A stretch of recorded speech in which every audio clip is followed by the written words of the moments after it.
Olá pessoal, nessa aula nós vamos falar sobre circuitos em corrente alternada, que é a base do funcionamento do nosso sistema de distribuição de energia. Nós vamos ver quais são as principais diferenças entre corrente contínua e corrente alternada. Vamos falar sobre geração, distribuição e também sobre instalações em corrente alternada. Vamos ver como calcular a corrente e a potência em circuitos resistivos. E também vamos entender o que é o valor eficaz. Nos circuitos que nós estudamos até agora, a corrente sempre fluía em apenas um sentido, e a polaridade da tensão era sempre constante, porque os circuitos eram sempre em corrente contínua. Circuitos desse tipo são aqueles alimentados por baterias, fontes e carregadores. Já na nossa tomada, no nosso sistema de distribuição de energia, a corrente está sempre invertendo o seu sentido. Isso acontece porque a polaridade da tensão da fonte também se inverte periodicamente. Então, os sistemas que trabalham dessa maneira são aqueles alimentados a partir do sistema de distribuição ou a partir de geradores e alternadores. Para ficar um pouquinho mais claro, nós vamos fazer aqui um experimento bem simples. Aqui nós temos um voltímetro analógico que é utilizado para medir tensão contínua. Então, por exemplo, se eu pego uma bateria e conecto aqui os terminais do voltímetro aos terminais da bateria, nós vemos ali que o ponteiro desse voltímetro vai ficar parado ali numa posição que a gente consegue ler ali que está em torno de 6 volts ou alguma coisa assim, né? 6 volts e meio. Dá para ver que essa bateria já está um pouquinho descarregada. Mas o ponteiro fica paradinho ali naquela posição. Se eu inverter aqui a posição das pontas de prova, o ponteiro tenta defletir para baixo. Claro que ele não consegue muito longe, né? Porque ele acaba batendo ali embaixo. O que será que acontece se eu conectar esses dois terminais lá na tomada? Bom, lá a tensão é muito maior, né? Mas uma coisa que a gente conseguiria talvez ver é esse ponteiro fazendo esse movimento para cima e para baixo. Afinal, a tensão lá na tomada, ela assume valores positivos e assume também valores negativos. Claro que a gente só enxergaria isso, primeiro, se o ponteiro conseguisse seguir essa velocidade, né, essa frequência lá da tensão na tomada, e também se o nosso olho conseguisse perceber essa movimentação. Então, para que a gente consiga enxergar isso, eu vou produzir aqui uma tensão com uma frequência menor. Eu vou fazer isso usando o meu próprio celular. Eu baixei um aplicativo que eu consigo produzir uma tensão aqui na saída de fone de ouvido, que eu consigo controlar a amplitude e também a frequência. Então, para começar, eu vou produzir aqui uma tensão com uma frequência de 1 Hz, quer dizer que ela vai ter um ciclo por segundo. Eu vou conectar aqui então uns terminais que eu preparei, nos terminais do voltímetro, e a gente vai ver o que acontece com o ponteiro ali do voltímetro. Então olha só, aqui eu estou produzindo uma tensão nos terminais aqui do fone de ouvido, que fica oscilando entre valores positivos e negativos. O efeito disso, lá no ponteiro do voltímetro, é que o ponteiro se desloca para cima e para baixo, uma vez por segundo. Se eu diminuir aqui um pouco o volume, eu estou diminuindo o tanto que essa tensão varia. Então o ponteiro ele começa a ir um pouco menos para cima e um pouco menos para baixo. Eu também posso alterar a frequência aqui dessa tensão. Então, se eu aumentar aqui para 2 Hz, a gente vê que o ponteiro se desloca para cima e para baixo 2 vezes a cada segundo, ou 2 vezes por segundo, né? O que corresponde à frequência de 2 Hz. Se eu aumentar mais a frequência, o ponteiro já não consegue seguir, não consegue acompanhar essa tensão, né? Se eu aumentar muito, chega um ponto que o ponteiro fica praticamente parado. Ele fica parado no valor médio dessa tensão, que a gente observa que é 0 volts.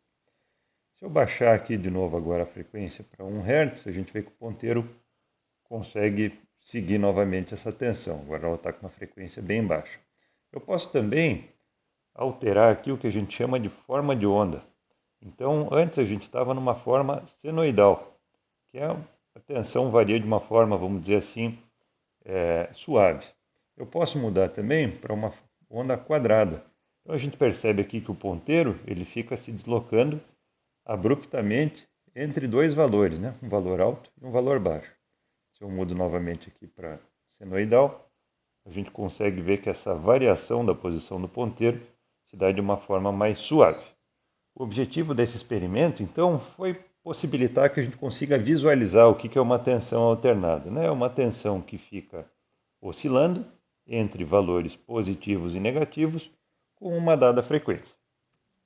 Um sistema de corrente alternada bastante simplificado pode ser representado simplesmente por uma bateria conectada a uma carga, com os polos da bateria sendo invertidos repetidamente. Então, nesse caso aqui, quando nós temos o polo positivo da bateria para cima, nós temos a corrente circulando no sentido horário. Quando o polo positivo está para baixo, a corrente está circulando no sentido inverso. Em ambas as metades desse ciclo elétrico, nós temos a carga consumindo a energia da bateria. Então, nós temos, portanto, um ciclo que ele é formado por um semiciclo positivo, quando a tensão aplicada sobre a carga é positiva, e um semiciclo negativo, quando a tensão aplicada sobre a carga é negativa. Nós podemos traçar um gráfico da tensão aplicada sobre a carga em função do tempo. Então, aqui nós temos no eixo horizontal o tempo e no eixo vertical a tensão aplicada na lâmpada, que é a nossa carga nesse caso. Então, vamos supor que nós vamos inverter os polos da bateria 10 vezes por segundo. Então, a cada 100 milissegundos vai acontecer uma inversão da polaridade. Nos primeiros 100 milissegundos, nós vamos ter uma tensão, supondo uma bateria de 1,5 volts, nós teremos então uma tensão de 1,5 volts aplicada sobre a carga. Nos 100 milissegundos seguintes, nós teremos menos 1,5 volts aplicado sobre a carga. O mesmo padrão que nós observamos nesses primeiros 200 milissegundos acontece repetidamente, enquanto continuar ocorrendo essa inversão dos polos da bateria. Esse primeiro padrão que ocorre aqui e que se repete é o que a gente chama de um ciclo elétrico. O tempo que leva para um ciclo elétrico se completar é o que nós chamamos de período. Então, o período ele é medido em segundos, porque ele corresponde a um tempo. É o tempo que decorre em um ciclo completo. A frequência é associada ao período, pois ela é o seu inverso. Então, a frequência ela me diz quantas repetições, ou seja, quantos ciclos ocorrem por unidade de tempo. Por exemplo, quantos ciclos ocorrem por segundo. Então, a unidade que nós costumamos utilizar para a frequência é o Hertz, que quer dizer justamente ciclos por segundo. O símbolo do Hertz é esse H maiúsculo seguido por Z. Então, no caso do nosso sinal aqui de exemplo, nós temos dentro de 1 segundo 5 ciclos completos. Portanto, nós temos uma frequência de 5 Hz. Nós também podemos calcular a frequência a partir do período, sabendo que o período é de 0,2 segundos, então 1 dividido por 0,2 também dá 5 Hz. Agora, se a gente for traçar um gráfico da tensão que nós temos na nossa tomada, ou seja, no nosso sistema de distribuição, ele não vai ser um gráfico desse formato, porque a variação da tensão ali não ocorre de uma forma abrupta, e sim de uma forma mais suave. Isso tem a ver com o modo com que a tensão é gerada e com o modo que ela chega até a nossa instalação. Então aqui nós vamos ver uma rápida introdução de como que a energia que chega até nós pelo sistema de distribuição é gerada e transmitida. A energia que nós usamos ela é produzida em usinas. Então, nas usinas, vai ter uma fonte de energia, como água, carvão, vento ou até urânio, no caso de uma usina nuclear, que é utilizada para produzir movimento, para girar o eixo giratório de um gerador. O gerador, normalmente, ele é formado por duas partes, uma parte que fica parada e uma parte que gira. Então, o rotor é a parte que gira e ela fica acoplada às turbinas desse gerador. Então, por exemplo, em uma hidrelétrica, a água move a turbina e como a turbina está acoplada ao rotor, o rotor gira junto. Nesse rotor, nós temos eletroímãs que produzem um fluxo magnético. Ao redor do rotor, nós temos uma peça, uma parte que se chama estator. Então, no estator, esse estator ele é um núcleo de ferro, onde nós temos ali alojadas algumas bobinas de material condutor. São bobinas de cobre, geralmente. Então, o fluxo magnético do rotor, quando ele atravessa as bobinas do rotor e ele faz variar o fluxo magnético, ele produz, então, ele induz nos terminais dessas bobinas uma tensão alternada. Esse mecanismo de indução de tensão é dado pelo que a gente chama de lei de Faraday. Então, a tensão que é induzida numa bobina, ela pode ser geralmente bem representada por uma função seno. Então, a variação dela no tempo é dada por uma função seno. Essa função seno, então, nós temos a amplitude dessa tensão, ou seja, o valor máximo que ela chega, vezes o seno aqui de um argumento, que ele é 2π, vezes a frequência, vezes o tempo. Então, só para a gente lembrar o que é uma função seno, caso vocês não estejam lembrados. O seno é uma função trigonométrica que relaciona os ângulos internos de um triângulo ao tamanho dos seus lados. Então, aqui nós temos um triângulo retângulo, em que A é o lado aqui, que é a hipotenusa, B é o cateto adjacente desse ângulo alfa e C é o cateto oposto. Então, o seno desse ângulo alfa é a razão que existe entre o cateto oposto e a hipotenusa. O cosseno, que é uma outra função trigonométrica parecida, é a razão entre o cateto adjacente e a hipotenusa. Nós podemos também pensar nessas funções trigonométricas de uma outra maneira. Aqui nós temos um círculo de raio unitário. Nós podemos então traçar uma reta que vai desde o centro do círculo até a sua periferia, com um ângulo alfa em relação ao eixo horizontal. Então, nós podemos traçar aqui essa reta com diferentes ângulos, né? Por exemplo, com um ângulo zero, com um ângulo de 90 graus, 180 graus, 270 ou, novamente, 360 graus. Então, para cada ângulo desse, nós teremos o ponto final aqui dessa reta vermelha em um ponto diferente da periferia do círculo. O seno ele é igual à projeção dessa reta vermelha sobre o eixo vertical. É como se a gente iluminasse aqui essa reta pela direita e o tamanho da sombra formada aqui na parede fosse o seno. O cosseno, que é aquela função que é parecida com o seno, ele vai ser também uma sombra, só que a sombra formada aqui sobre o chão, ou seja, sobre o eixo horizontal. Então, à medida que a gente vai mudando o valor do ângulo alfa, essa sombra também vai mudando de tamanho. O valor do seno, quando a reta é traçada ali em 0 graus, vai ser igual a zero, porque nós não teremos sombra nenhuma sobre a parede. Agora, quando aquele ângulo é de 90 graus, nós temos a sombra máxima sendo projetada sobre a parede. A partir daí, aumentando o ângulo, esse valor do seno começa a decrescer, até que essa sombra, ou seja, essa projeção sobre o eixo vertical, se dá na parte de baixo desse eixo vertical. Então, nós temos um valor de -1. Novamente, quando o ângulo atinge 360 graus, nós temos o seno valendo zero e o ciclo recomeça. Então, a função seno é uma função periódica que se repete a cada 360 graus e que tem como valores máximos e mínimos 1 e -1. Em vez de expressar o ângulo em graus, nós podemos também expressar o ângulo em radianos. Então, em um ciclo completo, nós temos 2π radianos. Um radiano é o arco que corresponde ao comprimento igual ao raio desse círculo. Então, dentro de um círculo completo, nós temos 2π radianos. Então, em vez de falar 90 graus, nós podemos falar π sobre 2 radianos. Em vez de 180 graus, π radianos. E assim por diante. Portanto, um ciclo completo vai ter 2π radianos. Esse é o período da função seno. Quando o ângulo varia em função do tempo, eu também tenho o seno variando em função do tempo. Então, aqui nós vemos nesse desenho da esquerda que a reta que vai do centro do círculo até a sua periferia tem o seu ângulo variando no tempo, e com isso essa reta vermelha, que representa o valor do seno, também varia.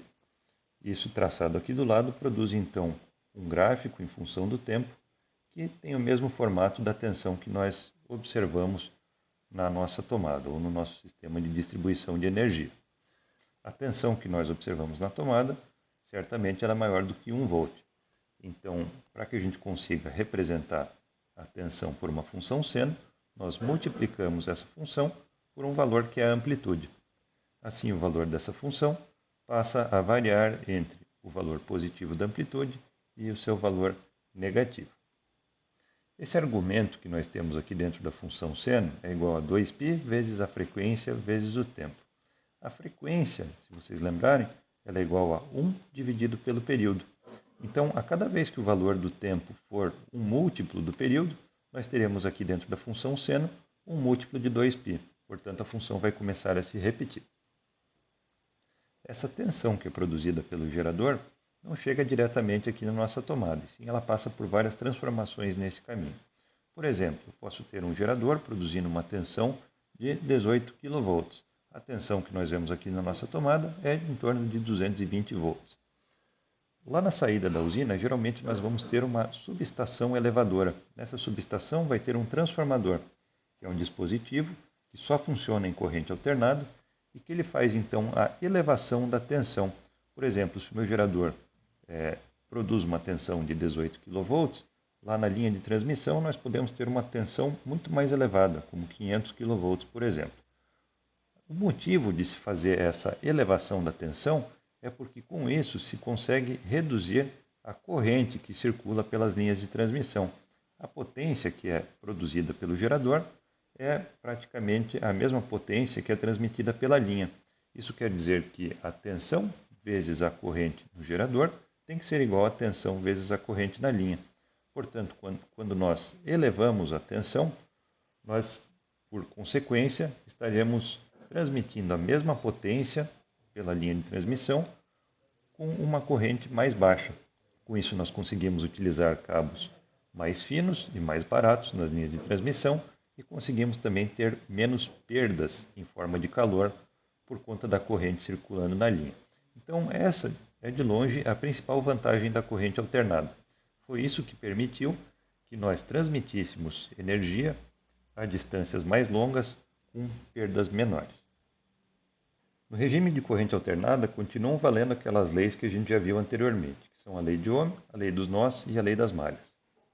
A gente pode ver isso num exemplo prático. Aqui nós temos uma fonte de tensão senoidal, que tem amplitude de 100 volts e frequência de 60 Hz. E essa fonte alimenta uma resistência de 50 ohms. Isso pode ser representado graficamente por esse desenho que é mostrado aqui no slide. Então a tensão ela chega até 100 volts, ela começa a cair, vai até menos 100 volts, e isso se repete 60 vezes por segundo. Para entender o que acontece com a corrente, nós podemos congelar o tempo em alguns instantes. Por exemplo, quando a tensão é máxima, ou seja, 100 volts, a corrente ainda vai ser igual à tensão dividido pela resistência. Portanto, 100 volts dividido por 50 ohms dá 2 amperes. Quando a tensão passar por zero, a corrente vai ser 0 dividido por 50, ou seja, 0 amperes. E quando a tensão estiver no seu mínimo, a corrente vai ser menos 100 volts dividido por 50 ohms, que dá menos 2 amperes. Esse sinal de menos na corrente só quer dizer que a corrente está fluindo agora no sentido contrário. Então, na prática, a corrente ela vai ser um espelho da tensão, com a diferença que ela vai ter uma amplitude dada pela amplitude da tensão dividido pela resistência. Simplesmente assim. Isso também pode ser representado de forma matemática. Nós vimos que uma tensão alternada pode ser representada como a amplitude vezes o seno de 2π vezes a frequência vezes o tempo. Então, a amplitude da tensão é 100 volts, a frequência é 60 Hz. Então, nós temos que a tensão pode ser representada como 100 vezes o seno de 377t, aproximadamente. A corrente vai ser essa expressão dividido pela resistência. Na prática, a gente pode simplesmente fazer a divisão da amplitude da tensão pela resistência e nós teremos então a amplitude da corrente, que nesse caso é igual a 2 amperes. A frequência vai ser exatamente a mesma. A potência também continua igual a tensão vezes a corrente. Nós podemos fazer isso matematicamente, então nós vamos chegar numa expressão para a potência, que é igual a amplitude da tensão ao quadrado, dividido pela resistência, vezes esse seno ao quadrado. Mas nós podemos também fazer isso de uma forma, visualizar isso de uma forma gráfica. Multiplicando aqui essas duas funções, a da tensão e a da corrente, nós chegamos nesse gráfico que é mostrado aqui embaixo. Então nós vemos que tanto quando a tensão está no seu pico positivo como no seu pico negativo, nós temos a potência chegando em um valor máximo. Quando a tensão é positiva, nós temos 100 volts vezes 2 amperes, que dá 200 watts. Agora, quando a tensão é negativa, nós temos menos 100 volts vezes menos 2 amperes, que também dá 200 watts, porque dois números negativos multiplicados resultam num número positivo. Assim, nós percebemos que a cada ciclo elétrico nós temos dois pulsos aqui de potência. Portanto, a potência, ela tem potência em uma resistência, ela tem o dobro da frequência da tensão ou da corrente. O que isso quer dizer na prática? Por exemplo, numa lâmpada, isso quer dizer que a lâmpada vai piscar, ela não vai ter uma luminosidade constante, e que a frequência com que ela pisca é o dobro da frequência da tensão. Portanto, se a tensão tem uma frequência de 60 Hz, a lâmpada pisca 120 vezes por segundo, ou seja, 120 Hz. Por que a gente não enxerga a lâmpada piscando? Primeiro, porque é muito rápido. O nosso olho ele não consegue acompanhar essa variação da luz. E também porque a lâmpada ela é um dispositivo térmico, ela esquenta e esfria, mas não com uma velocidade muito elevada. Então também a luminosidade acaba não variando muito. O que importa para a gente mesmo é a potência média que é dissipada por essa lâmpada. É isso que vai determinar o brilho que nós enxergamos. Então, para esse caso aqui, a potência média pode ser calculada de uma forma bem fácil. Nós vemos que a potência está variando entre 0 e 200 watts. Portanto, o valor médio vai ser 100 watts. Assim, a potência média em uma resistência pode ser calculada como o produto das amplitudes de tensão e corrente dividido por 2. Só que essa é uma expressão que ela não é muito utilizada. Ela só vale para uma tensão e corrente perfeitamente senoidal e ela tem a desvantagem de ser diferente da expressão da potência que nós utilizamos até o momento. Então, em corrente alternada, nós costumamos calcular a potência de uma outra forma. Para calcular a potência, nós utilizamos um conceito que é chamado de valor eficaz. Vamos considerar aqui que eu tenho uma fonte de tensão, que tem uma amplitude Vp, que ela alimenta uma resistência. Como nós acabamos de ver, a potência média pode ser calculada como essa amplitude ao quadrado, dividido por 2 vezes a resistência. Agora, nós vamos tirar a resistência desse circuito e transferi-la para um outro circuito, agora alimentado por uma tensão contínua. Se eu quiser que a potência dissipada por essa resistência seja a mesma nos dois casos, então essa expressão tem que ser igual a essa expressão da potência P2. Cortando aqui a resistência e aplicando a raiz dos dois lados, nós vemos que para que a potência seja a mesma nos dois casos, essa tensão contínua tem que ser igual à amplitude da tensão alternada dividido pela raiz de 2. Eu também posso expressar isso como 0,707 vezes a amplitude. Então, esse valor é o que a gente chama de valor eficaz, que também é chamado às vezes de valor RMS. Ele é o valor em corrente contínua de uma tensão ou de uma corrente que resulta na mesma potência dissipada em corrente alternada. Então, para o caso senoidal, a tensão eficaz é igual à amplitude da tensão vezes 0,707. E o mesmo vale para a corrente. Então, esse é o modo mais usual de a gente expressar valores em corrente alternada. Quando a gente diz que a tensão da tomada é 220 volts, por exemplo, nós estamos dizendo que a tensão eficaz, ou seja, o valor eficaz daquela tensão é 220 volts.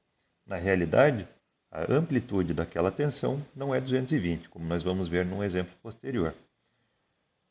O valor eficaz, como ele é o modo usual de a gente quantificar um valor em corrente alternada, também é o valor que é mostrado no multímetro, quando nós medimos, por exemplo, a tensão na escala alternada. A principal vantagem de a gente utilizar o valor eficaz é porque isso simplifica muito o cálculo da potência. Então, a potência ela passa a ser a tensão eficaz vezes a corrente eficaz. Simplesmente tensão vezes corrente, como nós já tínhamos visto antes lá em corrente contínua. Essas outras expressões, que usam apenas a tensão ou apenas a corrente em conjunto com a resistência, são consequências dessa primeira. Também podem ser utilizadas e são parecidas com as expressões que nós vimos para a corrente contínua. Aqui nós temos um exemplo, então. Nós temos uma fonte de tensão com tensão eficaz de 110 volts, frequência de 60 Hz, e ela alimenta uma resistência de 50 ohms. Nós queremos determinar a corrente eficaz e a potência média. Continua valendo a lei de Ohm normalmente. Então, para calcular a corrente eficaz, nós vamos dividir a tensão eficaz pela resistência. 110 volts dividido por 50 ohms resulta em 2,2 amperes. Para calcular a potência média, nós fazemos a tensão eficaz vezes a corrente eficaz na resistência, 110 volts vezes 2,2 amperes, que resulta em 242 watts. Alternativamente, nós podemos fazer também tensão ao quadrado, tensão eficaz ao quadrado, dividido pela resistência, ou seja, 110 ao quadrado dividido por 50, e também dá 242. Então, aqui, se a gente esquecesse que era uma tensão alternada, nós considerássemos simplesmente que era uma fonte de 110 volts e uma resistência de 50 ohms, daria exatamente o mesmo resultado. Ou seja, quando nós utilizamos o valor eficaz, a resolução de um problema em corrente alternada fica muito parecida com a resolução em corrente contínua, simplifica muito. E nós temos um outro exemplo. Nós temos uma fonte de tensão com valor eficaz de 220, que alimenta uma resistência. Nós queremos saber qual que é o valor máximo e mínimo da tensão que é aplicada sobre essa carga. Como nós vimos, o valor máximo ele é igual à amplitude e o mínimo é o negativo da amplitude. A amplitude ela se relaciona com o valor eficaz por essa equação, 0,707 vezes a amplitude. Aqui nós sabemos o valor eficaz e queremos saber a amplitude. Portanto, a amplitude vai ser o valor eficaz, que é 220, dividido por 0,707, que vai dar 311 volts. Isso quer dizer, então, que a tensão máxima aplicada sobre essa resistência vai ser de 311 volts, quando a tensão estiver no seu pico, e menos 311 volts, quando estiver no pico negativo.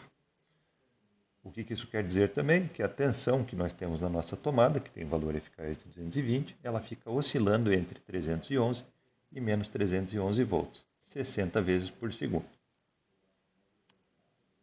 Aqui nós temos ainda um terceiro exemplo, para mostrar como a resolução de um circuito com mais resistências é igual à resolução em corrente contínua.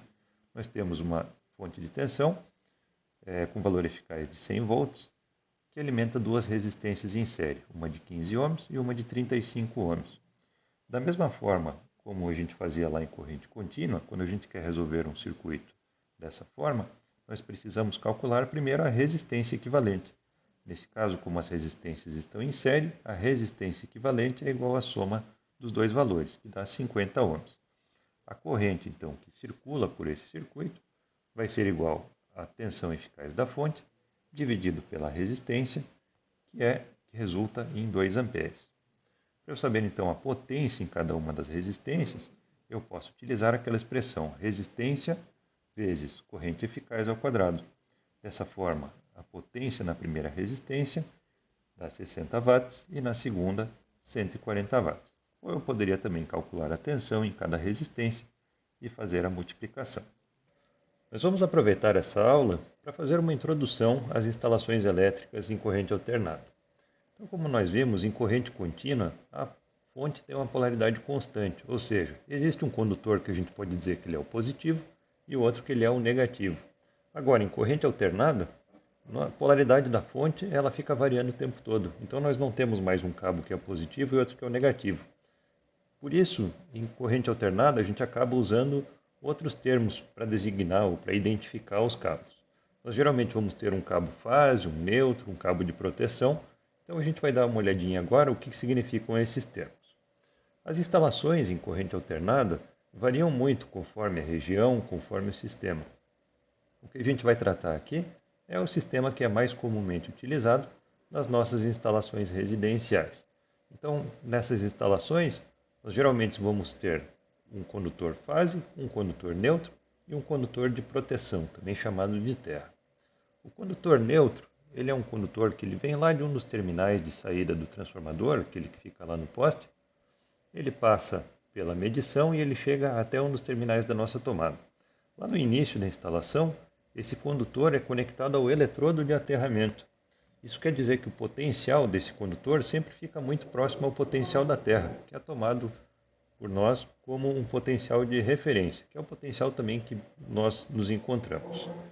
A função do condutor neutro é funcionar como um caminho de retorno para a corrente que chega até os nossos dispositivos elétricos e que ela precisa então retornar lá para o transformador. Nas instalações, esse cabo sempre deve ser na cor azul.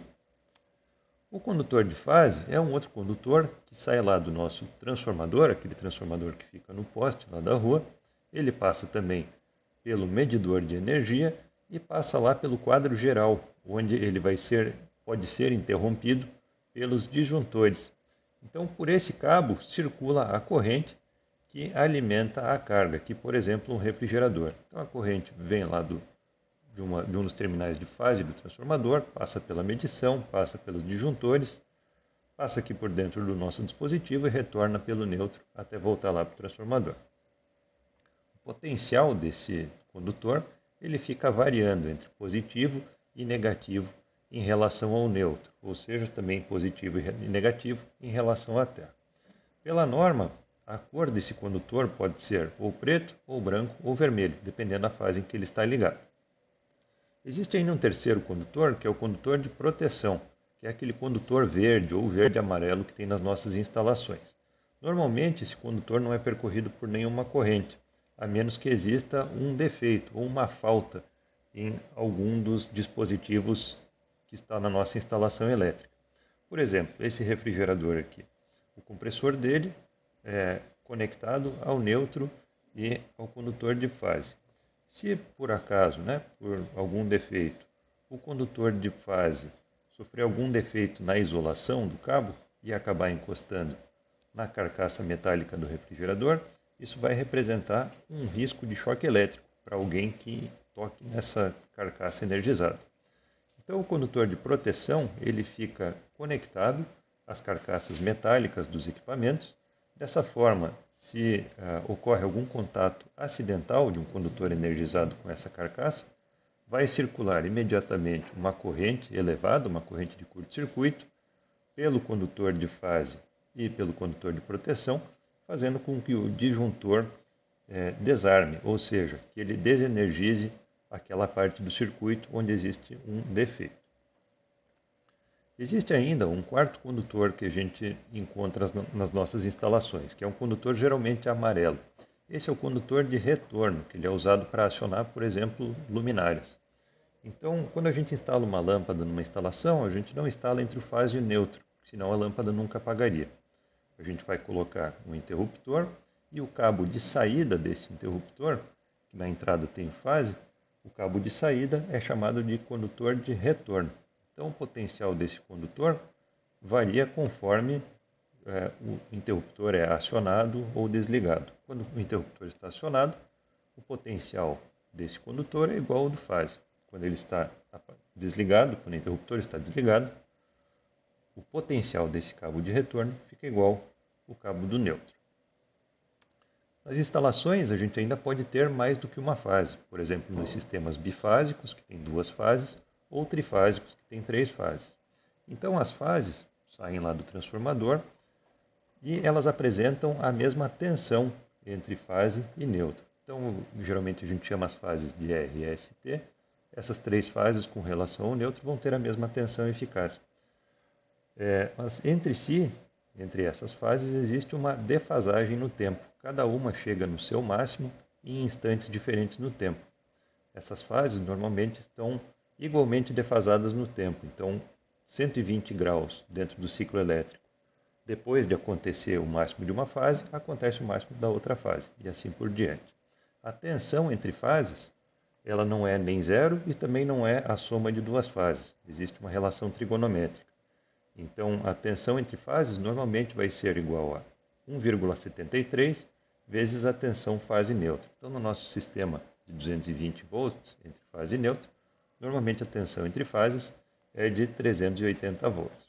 A gente pode pensar numa analogia para esse sistema trifásico como um motor a combustão que tenha 3 pistões.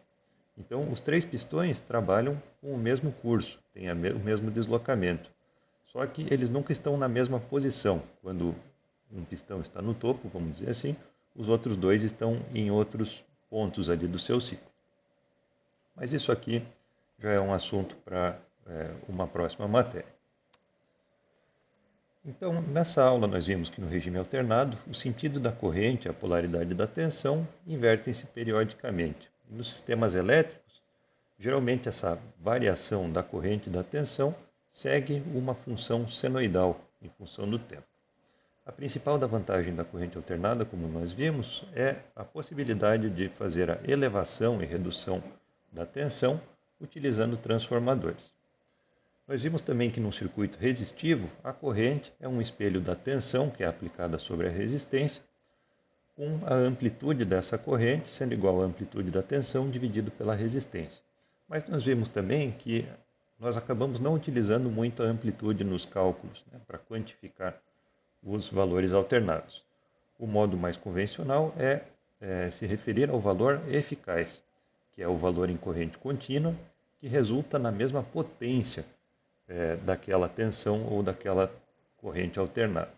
Nós vimos então que, utilizando o valor eficaz, as expressões para a potência se tornam as mesmas expressões que nós já vimos em corrente contínua. Então, por hoje era só. Até a próxima.